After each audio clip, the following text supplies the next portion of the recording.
So when I was sitting in class last week, we got like maybe halfway through the class and suddenly started talking about today's lesson. So I was a little nervous about that we had maybe tread some ground already. But once I dived deeper into the lesson, I think they were looking at two different aspects, really, of education. And there wasn't a whole lot of overlap. So what I wanted to do, there is a ton of information in this lesson. And for anyone who either was unable to, didn't take the time, whatever it is, to go through the lesson, I pulled out some quotes from big name philosophers and educators and people who influenced the way that education is done either years ago or now in modern America from Mr. Willis's lesson book here. And I'm going to try to just blow through a bunch of them. I've got 6 slides of quotes. Okay, now they're readable. So they're not, this isn't I'm reading the whole lesson. They're big on there, which makes it come up to 6. But I'm going to try to go through them quickly just to catch everybody up, try to get us on the same page before we jump into kind of what can we do with this information. I was talking just a minute ago with Dennis, and he was bringing up that, a lot of this lesson is basically research and not necessarily is focused until you get to the very end on what we can actually do with it, which is in large part the important thing that we're trying to get from doing this study, is how do we look at these influences that the world has on us and our children, and what do we do with it? So, if, as I'm going through the quotes, there's lots of things that are honestly pretty appalling to at least my sensibilities and most likely most of us. So, if you have something to add that is constructive, please raise your hand and stop me. But if not, we're going to try to blow through them as quickly as possible, okay? And then we're going to get into the meat of the lesson. So, I have the name of the person up top who did it. I'm not always going to read that. I just want to get through the quotes. So, this is a very foundational concept of give me the children until they're 7 and anyone can have them after that. This was from a Catholic, and he was basically talking, if I have them till the age of 7, they'll be a Catholic for life. John Dewey, who we have a lot in this lesson from, and I have several quotes from him, 3 I believe, said, 1, I believe that education is the fundamental method of societal progress and reform. 2, by law and punishment, or by the social agitation and discussion, society can regulate and form itself in a more or less haphazard and chance way. But through education, society can formulate its own purposes, can organize its own meanings and resources, and thus shape itself with definitiveness and economy in the direction in which it wishes to move. His 3rd quote I pulled out. I believe it is the business of everyone interested in education to insist upon the school as the primary and most effective instrument of social progress and reform in order that society may be awakened to realize what the school stands for, and aroused to the necessity of endowing that educator with sufficient equipment properly to perform his task. I'll pause here for just a second. As we went through those 3, one of the reasons I pulled out so much from John Dewey, and I think why Mr. Willis included so many of his quotes and information, is that he is a very foundational individual to modern American education. If the few of us in the room who have studied to be a teacher, I'm sure you remember that we spend lots of time reading and studying his beliefs. He was a philosopher first, who then eventually came around to this idea, the first quote here, that education was how you make change. And because he came to that philosophy, a lot of his work after that ended up being on trying to control how the education system was done in America. Now, at some levels, that was just, we need to have a system, because up until then, it was just, look, you're the lady who doesn't have other things to do, so you're in charge of teaching the kids. Which is fine, but if we wanted to strive for higher learning, there needed to be more information, more diligent study there. But beyond that, there was a lot of focus on this idea of getting rid of theism, or theology and deism rather, from the education system. And so I pulled him out because if he's that foundational to everything that we do, it's no surprise to me that where we are now is where we are. The next one I pulled out is Charles Francis Potter. His quotes here were, humanizing education consists largely of de-theizing it. We've undergone a revolution in education since that day, the day when teachers used the Bible in education, but the humanization of education is not yet complete. We have eliminated to a large extent, except in certain denominational and parochial schools, the theistic content of teaching, but the theistic method still obtains to a deplorable degree. So that last line there I highlighted so we can really see what his opinion is of a theistic ideology, and definitely Christianity being one of the strongest ideologies like that. John Dunphy in the Humanist Manifesto, the second one, said, I am convinced that the battle for humankind's future must be waged and won in the public school classroom, by teachers that correctly perceive their role as proselytizers of a new faith, a religion of humanity that recognizes and respects the spark of what theologians call divinity in every human being. The classroom must and will become an arena of conflict between the old and the new, the rotting corpse of Christianity, together with all its adjacent evils and misery, and the new faith of humanism, resplendent with the promise of a world in which the never-realized Christian ideal of love thy neighbor will finally be achieved. This is the last quote I wanted to end on because I see a lot of what I have heard from people I grew up with that fell away in this quote, especially at that last line that I highlighted, that the never realized Christian ideal of love thy neighbor can finally be achieved. I don't know about you, but in my personal life, other individuals that I was raised up with, that we were getting essentially the same biblical education, this is, if not the reason, is at least the stated reason that they fell away, is that Christians talk out of one side of their mouth and do something else. And so this idea of Christianity being a bastion for safety and love for each other, versus then what they see as the hypocrisy that often can happen in those scenarios. Now, the hypocrisy is not Christianity itself. It's the individuals who imperfectly follow God's law and word, right? So I want to make that distinction right now. But too many people, the two are the same. The people they see claiming to be Christians doing something, and Christianity as God's plan for humanity are not two different things to most people. They see you, and that's all they see. And that's why we get all the light of the world, salt of the earth kind of things in the Bible, is because that's just the reality, that most people see the cover maybe a couple pages in, and that's all they're ever going to get. All of these quotes are the kind of mindset that secular and humanist people are looking at education through.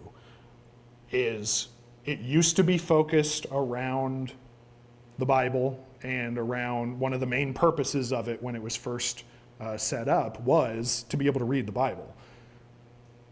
And they still today feel like they're fighting against that thing, that the Bible's false, therefore we have to get it out of the schools. The Bible is not false, and I'm not saying that. I'm quoting what they will say. Yes, Bob? I find it fascinating they're going to leave something that's okay-ish to go into the world that's totally deviant. And I find that ironic. If that is the reason do you understand what I'm saying? Yeah. And I find that's ironic. And unfortunately, as we study this, and we studied it recently a number of times, any excuse is as good another. And, Yeah. and that's unfortunate that, you know, we're people. We make mistakes and we will find people that are judgy and so on and so forth in the church, but that doesn't make the whole church that way. And Right. That's what's disappointing with this. Yeah, you shouldn't throw the baby out with the bathwater, right?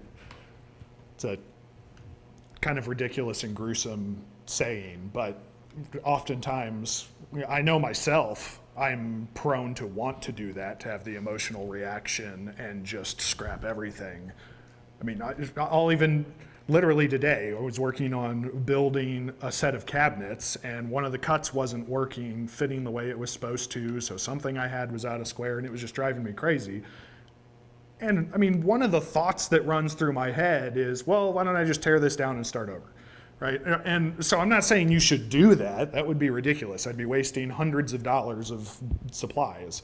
But it's illustrative of that kind of desire and frustration that we can have that leads us down these paths. Other thoughts on this before we get into there are 3 areas that Mr. Willis identified as areas of concern. So we're going to jump into that next. But before we get there, any thoughts, comments, questions about what we've gone over so far? All right. So the first area of concern as we look at modern education is the ideas that are being pushed on evolution. So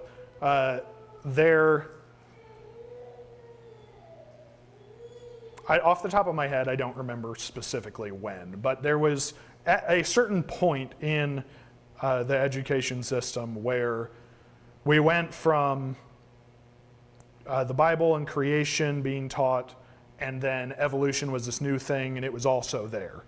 And then it slowly became evolution is the thing, but we'll still let you say creationism as another or alternative theory. And now we're to the point where you can't talk about that creation stuff at all. That's not in the curriculum, and we don't want you pushing or indoctrinizing our children, right? And so that change has slowly happened over time. Yes, sir? As we talk about this, what period of our life are we talking about? You know, grade school, or after high school? I mean, in the lesson is on children, I think really elementary through college really is what, as I've looked through the lesson and the information that was posed, it's pretty broad that it covers a lot.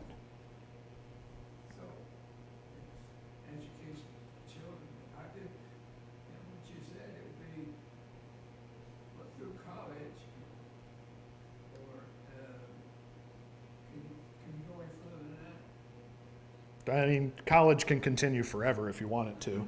So, when we're talking about this, you know, I don't have much to say because I don't really understand it.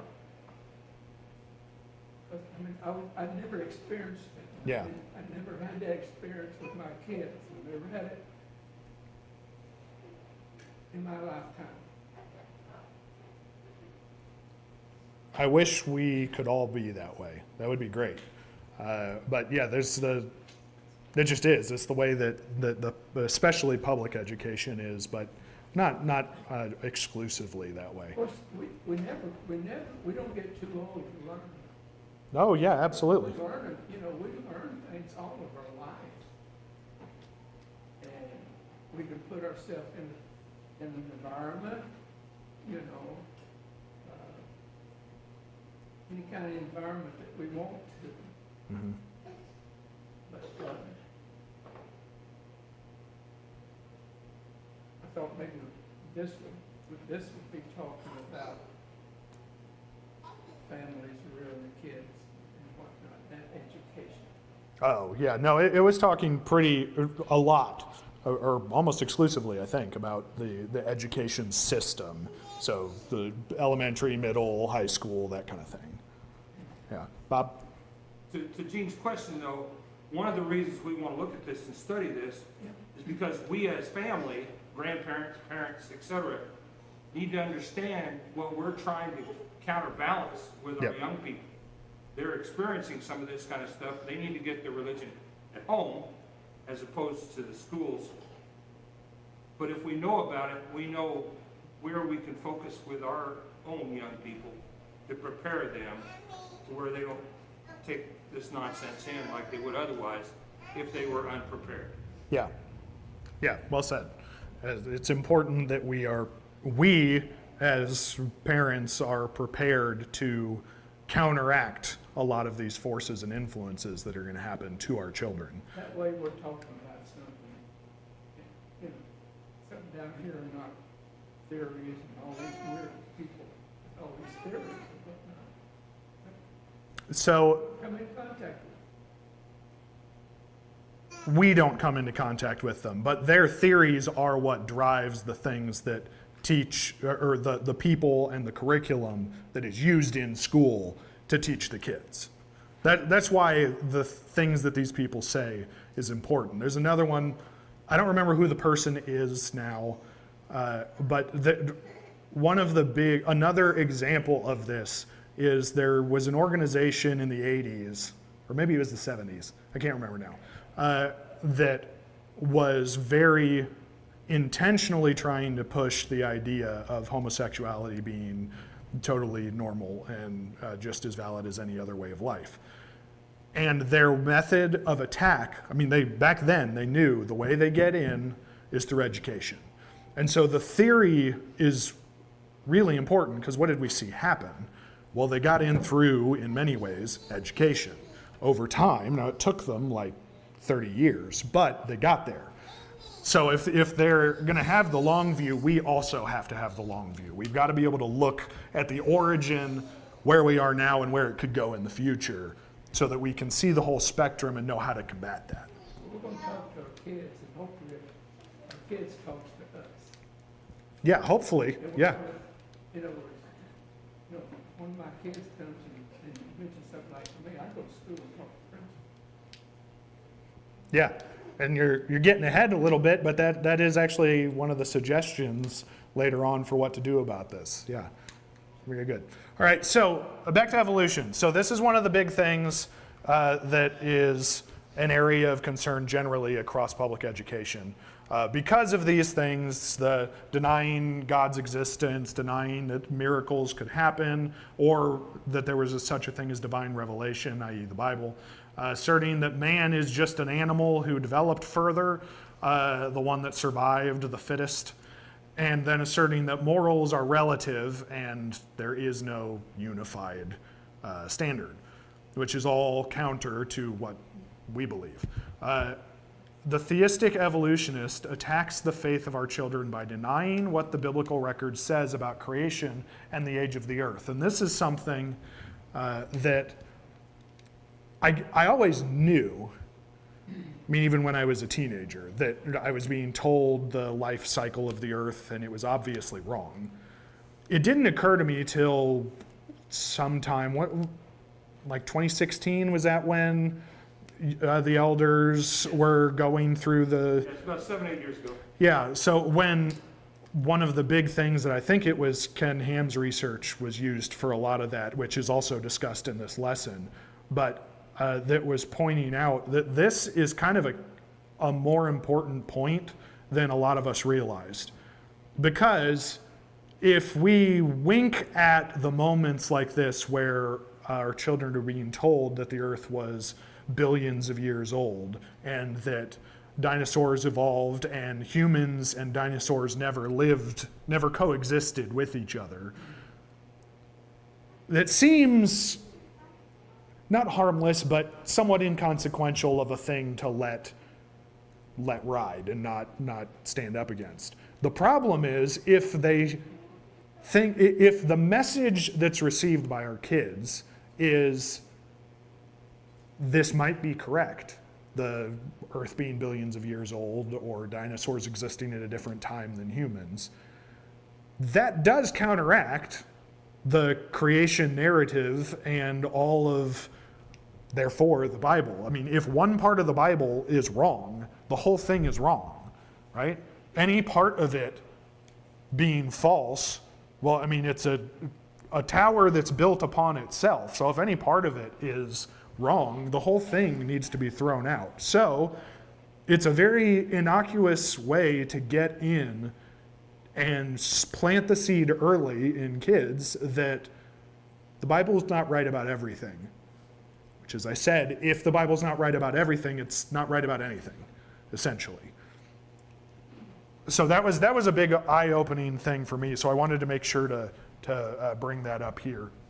Now, the second way that they are in schools, rather, are dealing, being a big area of concern, rather, is attacks on morality. This is a phrase, values clarification, that I hadn't heard before the class book using it, but it makes a lot of sense. So I've been talking a lot. What is values clarification as Mike discussed it in our class book?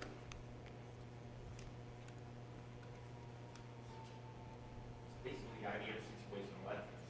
Yes. Yeah. So it's basically a rebranding of that seemed might be a little wider than just situational ethics, but that's the most common way that it would be used. So it essentially is a way for someone, I mean anyone, but it's an educational method, so it's going to be used in teaching a lot. It's a way to discuss with someone something that seems pretty foundational and tweak the scenario just a bit to make them second guess any part of the scenario, and now, again, maybe the whole thing is wrong.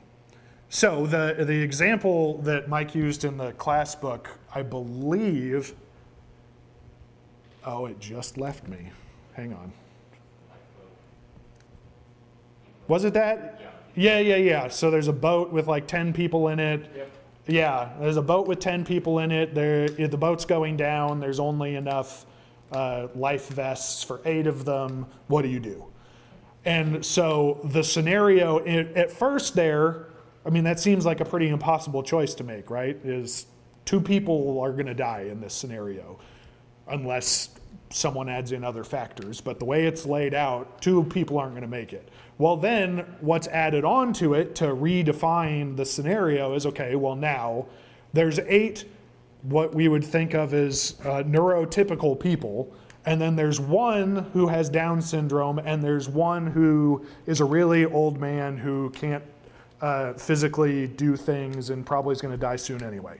So we've taken it and said, okay, well, this scenario, now there's 2 obvious choices, these 2 individuals whose life is of less value than the other 8, so we'll knock them off. I mean, we'll still feel bad about it because we're not monsters, but there's a solution here. And what that is what Dennis said, is situational ethics. Do those 2 people's life matter less when the boat wasn't sinking? No. Well, then they don't matter less when the boat was sinking either. That doesn't mean there's like a clear, easy answer to the 2 people that can't do anything. There's just not. It's a horrible scenario, and there's catastrophe that happens in life all the time. But those 2 individuals that were setting up to be lesser than and try to knock the dominoes down aren't actually valued less unless you're okay with situational ethics. And so that's how they'll kind of worm their way in. I mean, when I was a kid, the first thing I thought of as another example of this was like, maybe some of you guys did this like with your other Christian friends even. And like as a kid on the playground, you're like, well, if God can do anything, can he make a boulder too heavy for himself to push? Right? And you're like, well, no, that's impossible because if he did, then he wouldn't be able to push it, which would mean he can't do anything, which now means he can push it, which then it's a mess. But these are the kind of tools that very smart individuals have figured out work as ways to slowly erode someone's morality through pseudo-logic, right? Dennis? If you can convince someone that wrong isn't always wrong, you can do amazing things. I mean, Yeah. the entire country that some people didn't matter. Yep. And because he was able to do that, they could justify it in their mind. I've heard for years, we can't condemn the Southerners because they owned slaves, but that was a different time. Well, no, if wrong is wrong, it was wrong then, and it's wrong now. And that idea of absolutes is what bothers people. Yeah. They don't want absolutes that says wrong is always wrong. Yeah. I mean, this isn't really an issue more so for our time than throughout the rest of human history, but it very often, living through it right now, it feels like it is. Seeing nothing is absolute, and we've got to always be working within the scenario that we're in. And I mean, sure, that works if, you're doing a physical job on something here that, yeah, you got to triage stuff. But ethics, you don't triage. Ethics, a thing is a thing, and you stand with it. That's the whole point of an ethic, or a moral. Any other comments on this before we move to the third one, and then, then we're going to jump into some questions. All right. So the third area of concern here is attacks directly on religious beliefs. And we've talked about this quite a bit throughout this lesson book, but it goes back to the false scientific statement that because we can't find hard, complete evidence for a biblical narrative and for creation, it all needs to be thrown out as hogwash. That's all I'm going to say on this one. We'll keep rolling. David? Yes. My response to that was just simply look around. Look around. Where did all this come from? Yeah. Where did, this just happened, and I know we beat it to death, but the Big Bang is so silly. It's just so nonsense. There was no matter, and then there was an explosion, and then there was organization like we see today. It's mathematically impossible. That's my argument. Somebody says there's no God. And the argument that I just stated of there's no empirical evidence for God, there's no empirical evidence for the Big Bang either, right? So if you take one, you're saying you're okay without empirical evidence, whichever one you choose. So it's a futile, the whole thing is a futile argument most of the time with the people that you're having it, unfortunately. Okay, so these were the two graphics that I pulled out that were from Ken Ham's stuff that, again, we've talked about this before, but it's good to keep in our mind that when are we losing children? When are they first, in general, leaving the faith?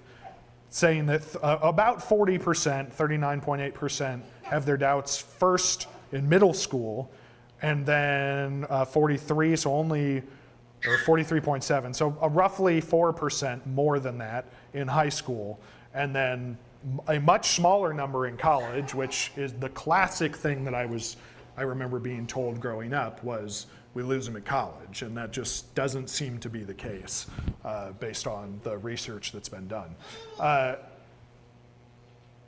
not going to read the second one, we know it. Okay, so what can we do about all of this? So Mike suggested 6 things that I'll run through quickly, and then I'm going to open up the floor to let's have us brainstorm some things with like the last 12, 15 minutes that we have at that point.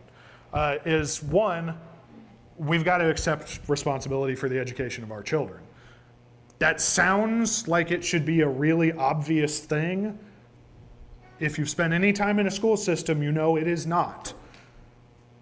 Often, even amongst Christians, even amongst what we would think of as conservative Christians that we would call brethren, many times, because there's an organization that's there exclusively to educate their children, that's something they can mentally move off their plate.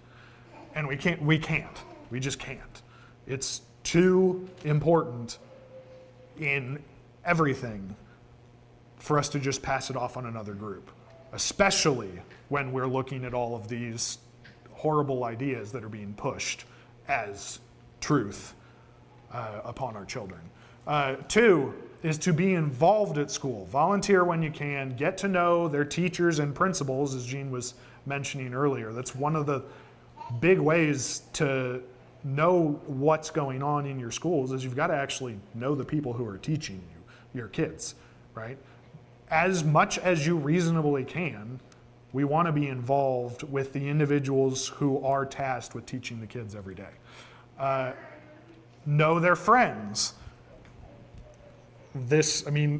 We know from many passages throughout the Bible that influence of peers is really powerful. We can even look in the Old Testament at, his name has just left me, Solomon's son, who listened to his friends instead of the wise people, and that's why the nation got split. Thank you. Even back at that, and then, bad company corrupts good morals, etc. Know who they're spending time with, and you might have to make some decisions there for them if they're young enough that they can't make them on their own. And if they're older, you got to teach or help guide them in making those decisions oftentimes. 4, read to and with your children. That one's pretty easy. Realize that the education and moral involvement in which your children are placed and work to teach them God's word to overcome those influences. That's why we're doing this whole class book, is this point number 5, right? Is to understand where the world's at, understand where we're at, and then figure out how to shift the balance in ourselves and in our children. And then the last one he made was to make their spiritual training more important than anything else. Again, this should seem obvious. It's not. I've just observed too many people that this seems to fly over their head. That they are much more concerned about grades in school or athletic programs or musical programs or insert whatever, Boy Scouts, Girl Scouts, anything.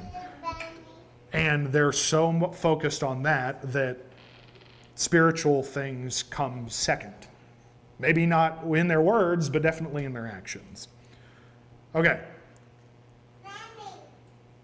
This is where I wanted to open it up to us for the rest of the time. We got about 12 minutes. Whatever your role is, so we have a few people who are literally teachers or are studying to be teachers. What have you come up with in thinking through these issues as you've prepared to teach about what to do with this information, how to help our young people be prepared and ready for what they're going to see in the classroom? Parents, what have you done? We have many people who have raised God-fearing children in the room. What have you done in your life and in their life to try and help counteract these things? And maybe what did you do or would you have done looking back that you didn't at the time? What are some suggestions that we have? I have a 2.5-year-old. He's not in school yet. I've got time. So, give me whatever you've got, because this is very, very important. So I'm going to be quiet, which means you guys have to talk. Well, the very first quote you put up was the Catholic guy that said, give me them for 7 years. Yeah. And he's confident that he can persuade a child in that short time that they would hold to it. And of course you have it on the screen. There's nothing that says we can't do that same thing. Yeah, as a parent, I hope to have 7 years plus to be able to train up a child. And so sometimes I think, in some of those quotes, you look at it, it could be defeating for a little bit to see all that around you. But we have to take confidence also in that we're in such a position to be able to train our children and even the children of our brothers and sisters here. It kind of goes back to us having this relationship with each other. And, I've seen other parents, with other people's children, and it goes the same way. It's like, do mom and dad let you do that? Well, I'm not going to let you do that. We kind of have to hold to what we know. And yeah, my train just left the tracks. That's fine. Have to summarize. But still, that first quote just seem kind of defeating, but there's nothing that says, I can't do that same. Yeah, yeah, absolutely. Oh, I thought I saw you raise your hand. Whenever he said that, you know, the quote in here that your children are at school 180 days a year, they're at home 365. And Yeah, I think, you know, when you talked about the quote of, you know, living up to the Christian idea, part of it is just being real with it. We all struggle. None of us are perfect. And you can't let children grow up thinking that church is somewhere where you go and everyone's perfect. At some point, they get old enough to realize that's not true. And the worst thing you can do is lie to a kid. yeah, Because once you've done that, they're never going to believe anything you say. So I didn't realize this depends on their age, that you're honest with them. yeah, That sometimes they ask questions we don't have the answers to. And sometimes we do, and we're going to mess it up instead. yeah. But Yeah, I like that. Honesty seems very, very important. Yes, Gene? Kind of go along with what Derek and Dennis said too. At what point when we have a child, do we need to start dealing with that child, building a relationship with that child, teaching the child? In other words, if I've got a beer in the refrigerator and all this and that, or whatever, my child sees what I'm doing, you know, maybe 4 years, 5 years old, 4 or 5 years old, sees what I'm doing. And then later in life, when he's 16 or 15, he's picking up things like that and doing things like that. Now I'm going to talk to him. Yeah, So you got, in my opinion, you have to start building that relationship of I don't know how young kids trust.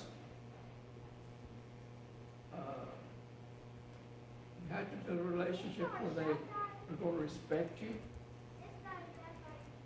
So when they come in from school, you can talk to them about school. You know, what you talked about today? Well, Dad, you know what we talked about this guy come in and he had a talk and he was telling us this and that, and we're doing things. Now, a lot of times the kids won't tell us things because they don't respect us. They don't want to have a discussion and whatnot. So you have to wait when they're start crawling. And they're learning. yeah. They learn that young. So start early. I think that's very, very good advice. Just start early and continue with the honesty and earning their trust and respect so they feel comfortable asking you questions, that kind of thing. Right? Yeah. And that's Good. you assume that's what we're supposed to do. Yeah, Dennis? I think one of the things that we've attempted to do here is you need to aim a little high. I mean, we've got kids in that high school class that are taking college level math and science classes. You can't be afraid to talk about hard subjects. And that goes all the way down. I mean, that's one of the cool things about ever teaching the younger kids. When I say younger, I think middle school, but I know Tanya says even younger, is the time when one of them will say something and you're like, how they get that? They've been listening and heard something that they pulled out of there and they got that. Yeah. And we sometimes tend to think, how they're just little kids. Yeah. Elena? Just from my perspective and going off a little bit what Dennis said, like being able to teach at a private Christian school has been a cool opportunity because I do get to teach them about creation and the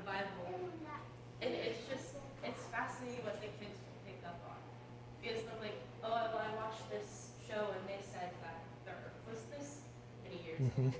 And you get to go, okay, well, this is creation, and this is what we're learning, and this is the truth. And it's just, it's a cool opportunity after growing up in a public school my whole life to come to that and be able to teach what I know and what I've learned in the Bible. Yeah, be able to see the dichotomy between the two, the differences. Yeah, Bob? Building off of Gene's comment, I think where he took that, he was taking it towards, example is the most important thing that we can do. You know, kids listen to what we say, but they watch what we do, and they look for inconsistencies. Talk about Gene's trust and so on and so forth. But the right example sets the tone with a child, and they see that, you know, reading your Bible is important and praying at meals. Little things. I know it sounds like they're trivial little things, but they all build to a whole character set, if you will. Those kind of things. But they're watching you the whole time. And they look, like you said, if there's a beer in the refrigerator, that confuses them. Because, you know, oh, bad, well, why do you have it? Those kind of things are so very, very important. And we try to do the same thing here with the kids, to set examples where they see people and they, you know, they can look at a Christian who's been a Christian for 60 years, and they see how dedicated and committed and so on they are, and they can understand how important Christianity can be to them long term. Yeah, so using both your influence and the influence maybe of our brethren around us as well to try to show them things. If I By come to you summarizing that. and say, you know, you're missing one services, you know, of this and that. I better have a good example. Yeah. If they see me do that or whatnot, there's no way that they're going to listen to what I say. Yeah. Yeah, exactly. Yes, sir. Yeah, keep building on what Bob said. Like the first thing that came to my mind was, you know, show me your 5 closest friends, and I'll show you who you'll become. Like we as parents, you know, especially at a younger age, we have control over who our kids are around, who they're involved with, whether it's friends, whether it's other people. And so not only is there a benefit, you know, I often think of that quote, you know, for me personally, of who am I surrounding myself with to make me better, you know, as a father, as a Christian, as a business person, as a business owner, or whatever. But the reality is, you know, that has a trickle down effect, like what Bob was saying. Yeah. We surround ourselves with better people. Like for us as parents in this church, compared to the other places that we've been, we know that that's going to make us better. But the reality is, it's also making our kids better, because they're seeing all these other families, all these other parents, and they're watching after our kids, we're watching after their kids, and it just trickles all the way down and builds that foundation. Yeah. Yeah, I think that's a good one to end on. The trickle down of influence, not just in yourself, but all the other people you're associating with, right? Yeah. Very good. All right. Thank you much. Next week will be lesson number 11.